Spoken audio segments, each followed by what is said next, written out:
Qadar dan qadar Allah kita hidup ni tulis dah di lauh mahfuz. Kalau kita tulis baik, sedaplah kita ustaz. Kalau kita tulis ahli neraka, tak boleh nak ubah dah. Minta penjelasan. Baik. Allah tetapkan belaka segala perkara semua fi ilmillah. Daripada Allah tu semuanya permulaan. Sebelum ada kita lagi sudah ditulis. Allah kata kepada kalam uktub. Kalam tulis. Katanya qalam, aku nak tulis apa? Ma aktubu. Aku nak tulis apa? Tulis kulla qadr. Semua kejadian-kejadian. Tulis semua ni. Termasuk kita mari ke masjid ni, malam ni, sudah ditulis. Kaki kita buka kedai apa, banyak mana untung, banyak mana rugi, tulis belaka dah. Beriman ke kafir, tulis belaka dah. Jahat baik, tulis belaka dah. Dah kalau itu sedaplah kalau tulis hak baik-baik. Betul tak? Dia tanya. Dah tulis jahat-jahat, nanyalah ke dia. Allah beri pula ikhtiar. Mudah je. Kita tubik motosikal. Sipang 3. Kanan boleh, kiri boleh. Kanan, majlis ilmu. Kiri, kedasuk janda. Faham?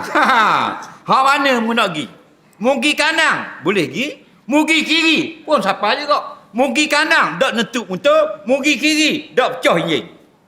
Dan siapa yang pilih? Kita pilih. Lepas Allah balas atas kita pilih. Di samping itu, hendaklah kita beriman. Apa yang kita pilih tadi, sudah ditulis dari azali. Jelas lagi. Qadar cukup tu sudah. Kanan pahala, kiri dosa. Kanan pergi sejik, boleh pahala. Kiri nak pergi dating dengan anak dara, dengan awet, dengan porong. Boleh dosa. Contoh. Faham? Kan kita sampai sipang 3 boleh tak kanan kiri? Ke kita jadi kau berat tak kiri mau? Kanan jadi netuk. Kanan sejik jadi tubik tahi. Kanan sejik jadi mana tubik mutar darah. Tak. Kanan boleh pergi sejik. Nak pergi kat porong boleh. Nak buat maksiat. Tahu tak? Kan? Dah kita pilih mana? Kalau mau pergi mana? Contoh. Mungkin mana? Mungkin kat maksiat. Maka Allah balas atas pilihmu tadi.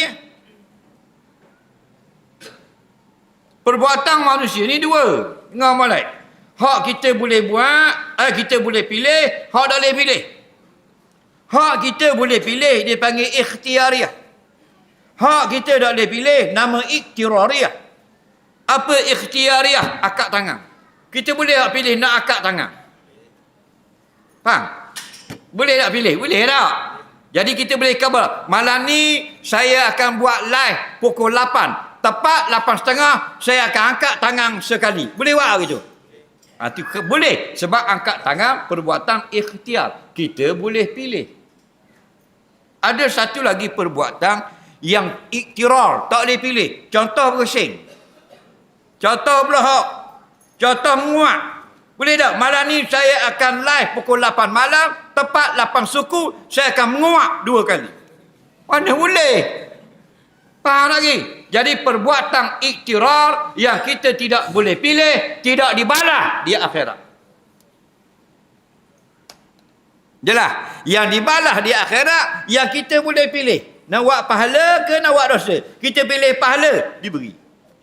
Batu orang yang dipaksa, tidak berdosa. Faham lagi? Datuk kata tulis belaka dah. Tulis belaka dah muak dia. Aku pilih maksiat. Tulis dah muak maksiat. Faham? Tok Imam, Tok Bila, Tok Siok. Bulan Ramadan. 4 Ramadan lepas maya lahu duduk luar tu. Dah lambat lagi nak asar. Balas balik dah. Mari orang jahat bawa pistol, nasi kabu 3 buku. Paksa Tok Imam, Tok Bila, Tok Siok makan. Kalau tak makan aku berdiri tak kepala pecah kepalamu. Tok Imam, Tok Bila, Tok Siok takut kena berdiri, kena bunuh, makan. Tak batal puasa.